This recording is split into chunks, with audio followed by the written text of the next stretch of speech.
Quelle est la différence entre le CPU, le GPU et le TPU? Alors, le CPU, c'est ce que vous avez dans votre téléphone ou dans votre ordinateur. C'est un processeur avec plusieurs cœurs très puissants. C'est le polyvalent du groupe.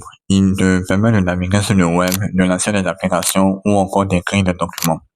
C'est aussi lui qui prend les décisions logiques et qui gère le système. Il fait des tâches de manière séquentielle, c'est-à-dire l'une après l'autre.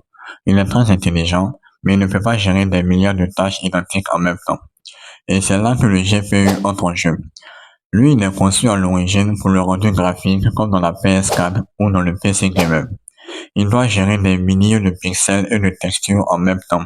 Et c'est cette capacité à traiter des milliers de données en même temps qui le rend parfait pour l'entraînement IA, pour des jeux ou encore pour le minage crypto.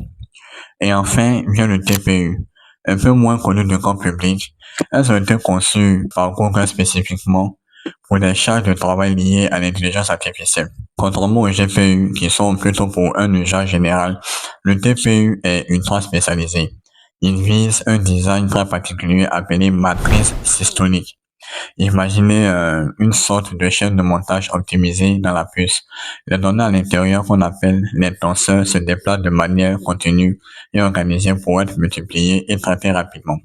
C'est pourquoi on les retrouve dans les centres de données de Google, où elles alimentent les services tels que Google Translate et entraînent des modèles d'IA massifs comme Gemini.